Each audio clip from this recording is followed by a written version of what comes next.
Hello, science fair participants. Where are they? Oh, you're first. It's kind of intimidating. Look at all these pictures. A little bit. How are you? I'm great. How are you? Good to see you. See you too. Well, we're so proud of you. Thank you. I was reading up on you. You've done great stuff. Thank you very much. All right. So I don't know if folks are aware of this story. This young lady is remarkable. They're all remarkable, but I think it's appropriate we start right here. Tell everybody your name. I'm Alana Simon. Alana Simon. And Alana, here's a picture of you when you got sick. So what happened? Well, when I was 12 years old, I was diagnosed with a rare form of a pediatric liver cancer called fibrolamellar hepatocellular carcinoma. Wow. It's a mouthful. That's so impressive that you can say it. Years of practice. Yeah. And not many people know much about the disease. No one understood it at the time. And that was pretty scary, but I was lucky in that they caught it early enough. So through a liver surgery in which they resected most of my liver, they were able to get the entire tumor out. And I've been completely fine ever since, which is incredible. And you look great. Thank you very much. Yeah. So then a couple years later, I had this internship at a cancer research lab, and I learned about this thing called genetic sequencing, where you look through someone's DNA, which is the stuff that encodes for your entire body, and you look at people's normal cells and their tumor cells, and you try to figure out what the difference is, what's causing this cancer. Right. And I realized that would be perfect for fibrolamellar, because you don't have to have some kind of base understanding of the disease. And as a pediatric cancer, it seemed to be perfect for looking at your DNA to find the driver mutations. Right. Because since you're younger, you'll have less random mutations. Right. So I talked to my surgeon actually, who had cured me, and he mentored me, and he actually got a lot of the samples that I used, and he helped me start up this project where I was doing genetic sequencing on the kind of cancer I had had. Right. And what we ended up finding is this one common mutation in every single patient we've looked at that seems to be causing this disease. Right. So if you look at these, I made some nice swim noodle These chromosomes. Right. So chromosomes where you have all of your DNA stored, which has your genes that encodes for everything. And so here, in blue, I have one gene, and in green, I have another. And what happens in fibrolamellar patients, here is a normal person's chromosome, and here is a person with cancer. And so, yeah, you can see there's this one deletion. So if you look at this, when this middle part gets deleted, Right. you can see it's noodles, these two genes fuse together, and you get this weird chimeric gene. And the chimera is, from Greek mythology, you have the head of one creature and the body of another. So here, you have the head of one gene and the body of another. And so that's what happens in these fibrolamellar patients. And when these two genes fuse together, this weird new chimera protein is what then goes and turns on all these other genes and actually causes this cancer in patients. And so now that we know this, we can create a blood test to actually test people and diagnose them So we early. could catch it even quicker. Exactly. Because we know exactly what we're looking for. Precisely. And you then published this in Science Magazine. Yes. And received Young Champion of Cancer Research Award from the American Cancer Society. Yes, it's been incredible. We're so proud of you. Thank you. Now, can I just say, I did not do this at 12, 13, or 18. And it's just inspiring. And how about, your parents must just cry every time they see you. Because they do. I'm sure they will today as well. So this is just a sampler of the kind of outstanding young talent that we've got. All right, I got to get a good picture, Pete. This is my photographer. All right. Are you getting the chromosomes in the background? All right. So where are you going to school? I'm going to Harvard next fall. Yeah? Are you excited about that? What are you doing during the summer? I'm so excited. I'm actually working on the lab, going to start working on the blood test and go to Israel. Yeah. Are you interested in the research side, or do you think you might actually want to go to medical school? I have no idea. I think I'm going to pursue research. Yeah. Computer science is what allowed me to do all of this research, so I'm definitely planning on studying computer science, but I'll find some way to apply that to research or whatever I choose. Well, we're very proud of you. Give me a hug. Thank you very much. That's great. You're just doing great. Thank you. Unbelievable. That's wonderful. How you doing? I'm good, thank you. How are you? I'm doing good. I can tell you're a high-powered guy. What's your name? I'm Peyton, P-E-Y-T-O-N. Great to see you. And where are you from, Peyton? I'm from Fort Lauderdale, Florida. Fort Lauderdale, Florida. So what do we got here? What is all this? So I actually have two projects. You have two. One was not enough. You decided you had to have two. I don't know. They asked me to bring two. All right. So here I designed retractable training wheels it allows a rider to adjust the height of the training wheels while actually riding a bike. So when you're feeling confident, you just twist the traction handle. That's smart. And the wheels can come up. So you can basically, rather than get your screwdriver and you're like unscrewing everything. There you go. And then you realize I'm still kind of wobbly, and then you got to put them back on. That's here.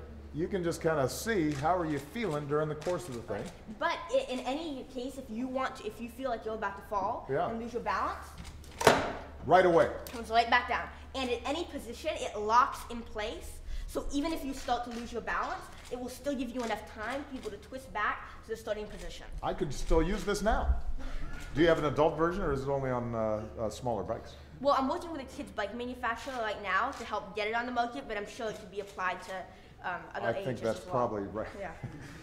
Have you patented this? I have a patent pending on both of these, actually. Okay, well, let's hear about the other one before we get into the patent issue. All right, so what's the second project you got here? So here I redesigned the Sanos sandbag, replacing the traditional sand with polymer and salt. You know, living in Florida, I know how devastating hurricanes and saltwater flooding can be. Right. You know, we just had Hurricane Sandy in the news, and I survived through Hurricane Wilma when I was 4 by just hiding in the closet with my mom, which was such a scary experience. I can imagine. You still remember that, huh? Oh, I do. Many parts of it. Now, how old are you now? I'm 12. Okay, all right. And, you know, today, while sandbags are the most common method of flood protection, they can be heavy and difficult to transport. Right, I remember it because I've like the sand across the beach. I've helped out sometime with hurricanes. And they also leave gaps in between the individual bags when you stack them. They don't compress together. Right. So I wanted to redesign the Sanos sandbag, replacing the sand with polymer and salt. So when dry, my bags are very lightweight. They weigh only 4 pounds. But then when you add water, it expands and becomes heavy and becomes 30 pounds and offers protection against saltwater flooding. So if I know that the flood's coming, I can pack these up. We can deliver them to the site much easier. You can fit more bags in there, right? And you don't even have to add water because by definition, the water's coming in to hit the bag. Well, yes, you can do that. That is definitely a way. If before the flood, if you want to be sure, you can also hose it down. Just hose it down. That's another way you would want to do it. And the other advantage is if you stack them when they're lightweight, you don't have to carry all these heavy bags. Right. But also, the polymer will expand and it'll fill in the gaps between the individual bags while still being bonded by these interlocking fastener systems. So it'll still stick together and you won't have the gaps in between the individual bags that you have with traditional sandbags. Okay, time out here. Now, where did you get the idea of this one? I kind of get, right? Because basically you skin your knee and you thought, you know, we should have a better design on this thing. Yeah, this was actually when my sisters were first learning how to ride a bike. All right. Yeah. So how did you get the idea for the whole polymer thing, though? Well, you know, I definitely thought about this living in Florida, but for the idea for polymer, you know, for another idea that I had earlier, I got to learn a little bit about polymer for a university that I went to, University of Mississippi, and I learned a little bit about polymers. And how old were you when you went to the University of Mississippi? I was about 8 or so. Is that right? Yeah.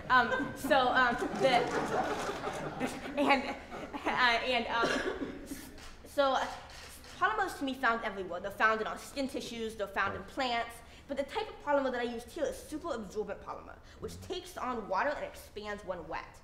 So as you see here, this is what a polymer looks like when it's all colored up.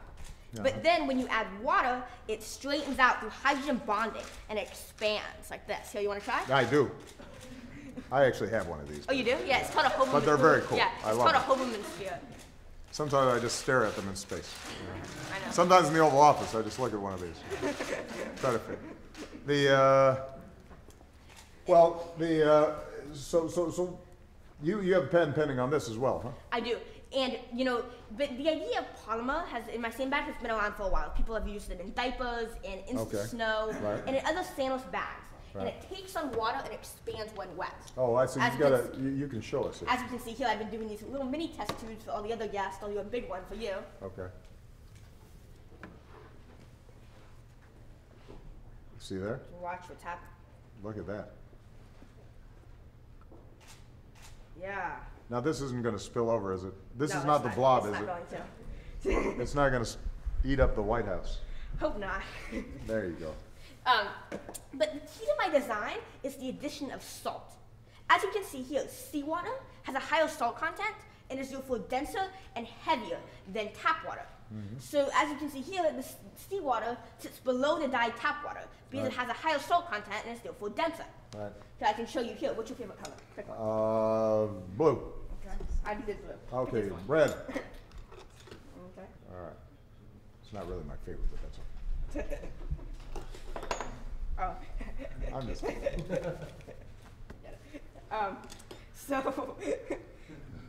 So if you I pour love this, this guy. if you pour this in without breaking the surface tension, Yeah. you can get this dyed tap water to sit on top, just like this.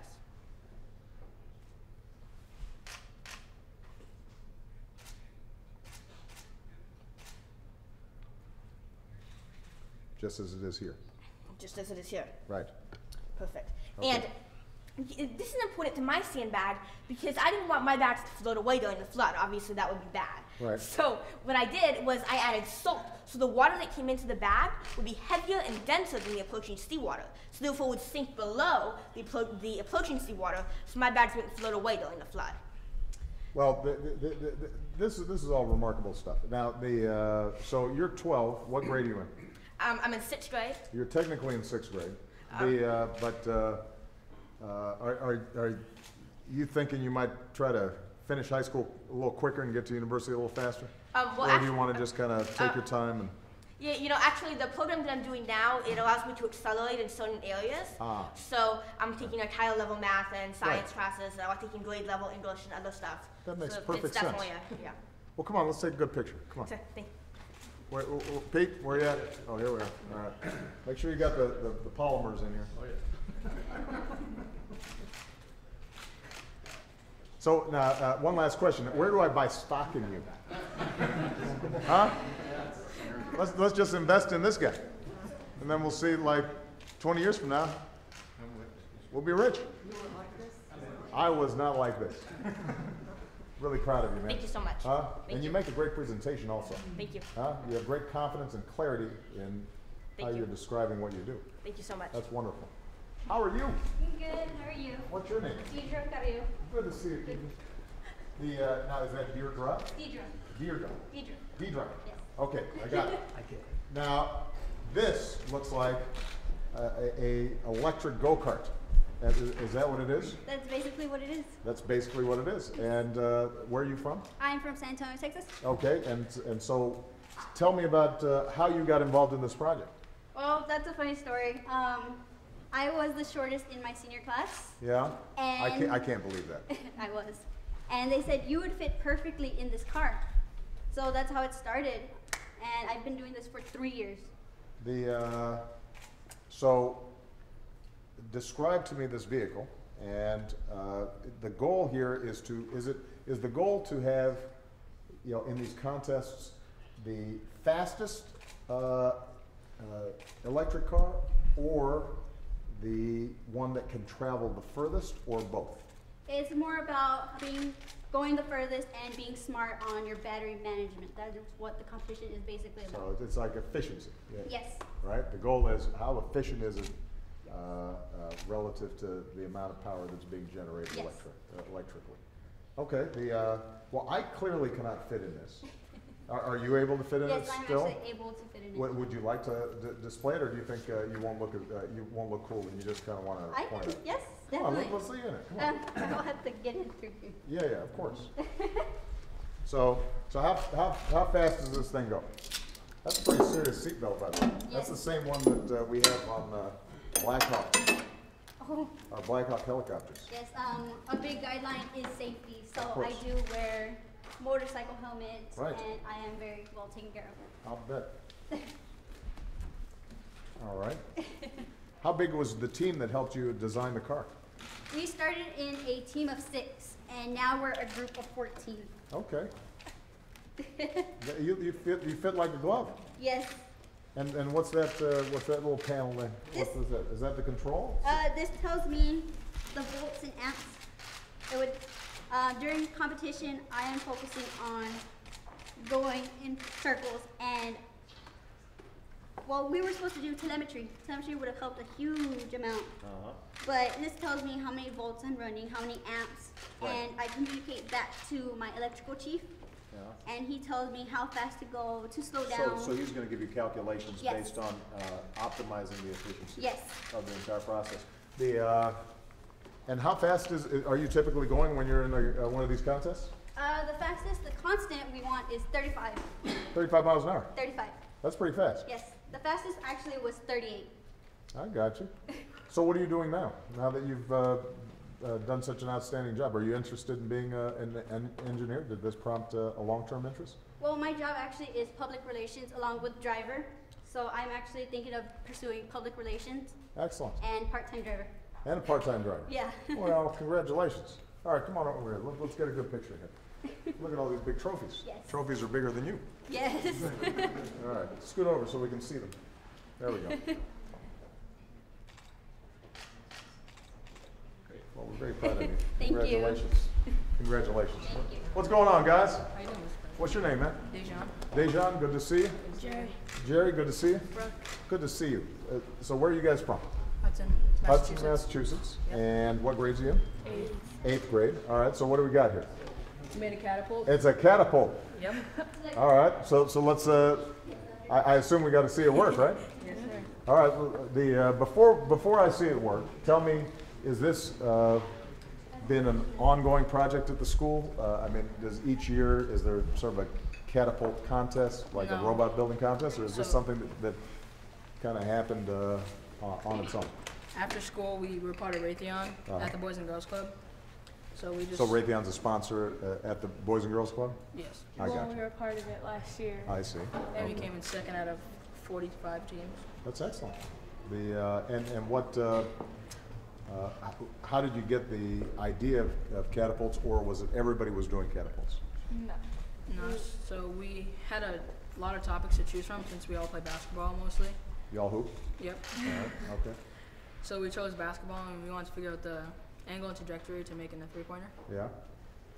Okay. That's The, what the catapult does. So did you construct this whole catapult yourself? Yeah. And our Boys and Girls Club director, Gary Violet, helped us make it. Where'd you get this guy? I have no Well, clue. Well, he got it and then we made it. So Pretty serious looking guy. All right, you want to show me how it works? Now, how fast does this thing go? Is it going to break anything? No, just no, we wait to him. tested it a few times. Okay. Should I stand behind you just in case? Here, no, I want you to protect me in case this thing. I'm going to hide behind you because I don't want to. Oh, okay. Well, I think I can. That I can handle. All right, let's try it again. I just want to make. Last time I was here, there was a guy who was shooting marshmallows out of a rifle, or like it was this modified vacuum cube. You guys remember that? Yes. That thing went fast. Yeah, it went, Right there. it went right up there, didn't it? The marshmallow might still be there.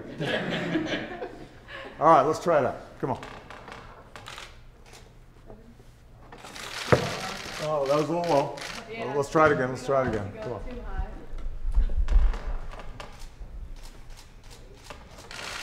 That was a perfect pass. See? We didn't want it to go too high. No. Well, congratulations. Is this prompted an interest in any of you wanting to be like engineers or designers or work on technology, stuff like that? No, not really. No? I want to go to college for basketball. You want to be a basketball player? Yeah, everybody wants to be a basketball player. I understand until they get college. And how tall is your dad and mom? Not that tall. Yeah, okay. Just want to make that point. You want keep up with your science homework. All right, everybody. Pete, where are you? Look at this guy right over here. All right, we're proud of you guys. Thank you. Good. All right, you take care of yourself. You too. All right, what do we got here, young people? These are my Chicago homies right here, right? Yep. Where you guys go to school? I go to Lincoln Park. Lincoln Park. Go to Hales Francisco High School. It is great to see you, both excellent schools. And what's your name? JT. JT? Lydia. Lydia. All right, so you guys started getting into robots, is that right? Yeah. How did you first become interested in robots? Well, in Chicago, there weren't very many opportunities for robotics. So what my mom did was she went out and decided that she would bring Mickey into Chicago. So now we've created over half the teams in Chicago, and So your mom basically started the whole robot trend.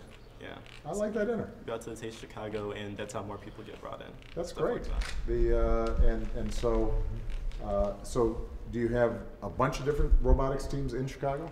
Yes. Does Hales Franciscan have one team, and then Lane has a different one, or do you guys all come from different schools and sort of form like a club? We all come from different schools. Uh-huh. My team this year combined with Chicago Knights since we're having the trouble. Uh-huh. Excellent. All right. So looks like you guys have been doing pretty good. What do we have here? Is this an example of some of your handiwork here? Yeah, this is our FRC robot from this year. Uh-huh. It played a game sort of like lacrosse, where it had a 2-foot ball that it picked up. Right. So this arm comes down, Yeah. and then the rollers suck it up, and then it brings it back, and then we have a foot over here that we use to kick the ball. Oh, I see. Okay. Now this one we're not modeling in here, I gather. We can show the arm going down and the wheels. Yeah. But no actual ball, Yeah. because we'd hit one of these guys, which I like them. Actually, this is a pretty good group. There's some where I wouldn't have minded, but I don't see them here. All right, let's see. Is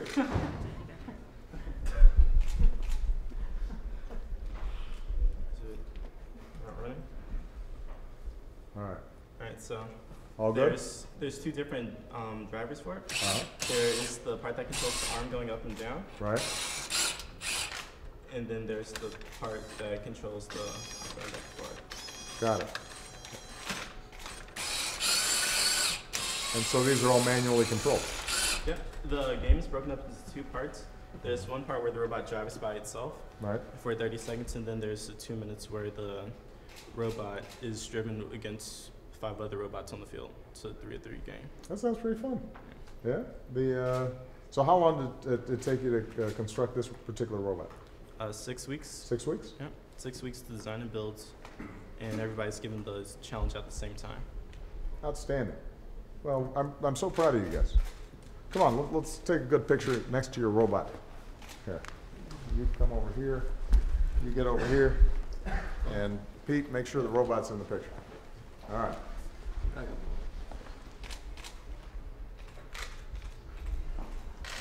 Fantastic. All right. So has this spurred an interest in you wanting to stay in engineering and technology and things like that? Yeah. Before joining this, I didn't know that there were so many engineering jobs out there. Absolutely. Yeah. But now that I know that I want to go into security. Yeah. Well, you're going to be one of those engineers. Yeah. You too. We especially need young women in engineering and sciences. All right? I'm looking forward to seeing you guys do great things. I'm proud of it. Tell everybody back home I said hi. All right. Thank you. All right?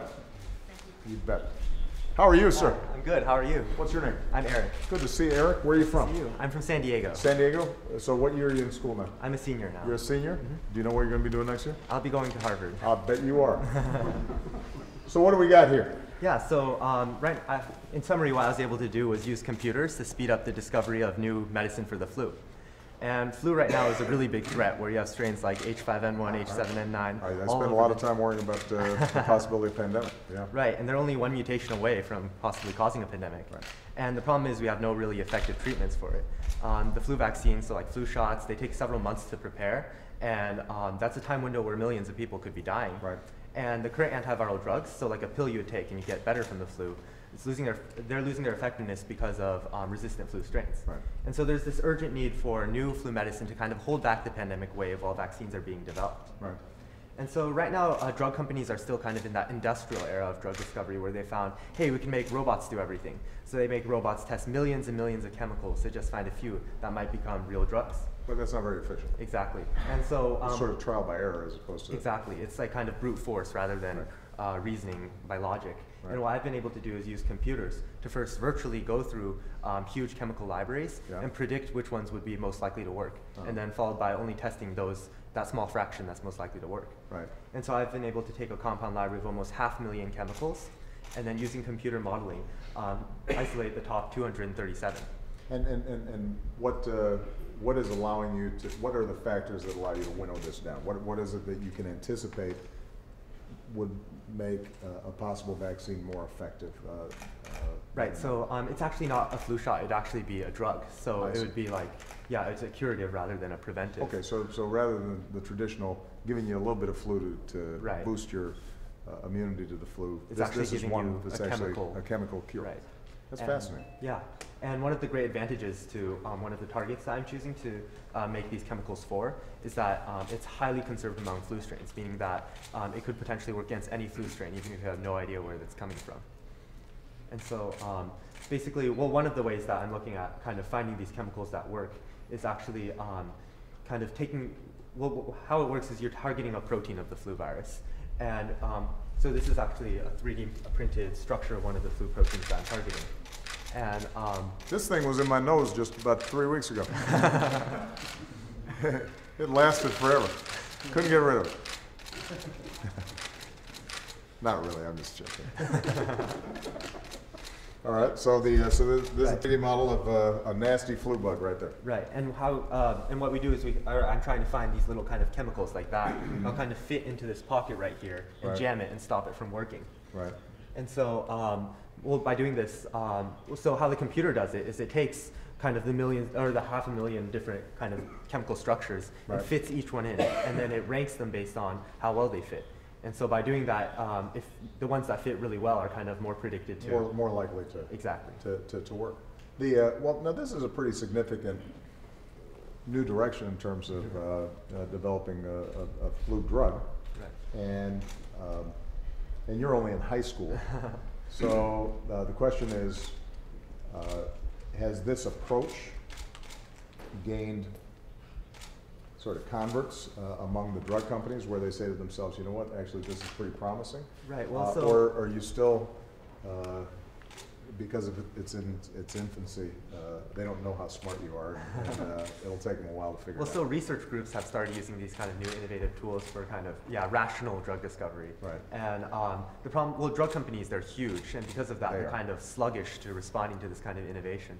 And so one big thing is actually kind of convincing them to kind of take up these different tools in order to make it a much more efficient process. Well, part of the reason this is so important, as you know, is because the economics of producing flu vaccines it's not a big money maker for the drug companies. Right. If we can come up with computer models that narrow the R&D by making it much cheaper, you can actually start producing them and adapting them. Right, and making them cheaper for the people that need it. Right. This is really important. This could end up being the start of saving millions of lives. Huh? Hopefully. That's, you probably, now, do you also like, are you like a champion lacrosse player? No, I fence though. You fence. Come on over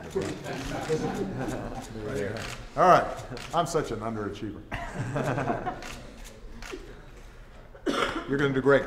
Thank you. I'll be on the lookout for this because we're spending a lot of time, trying to puzzle this out. So. All right. All right.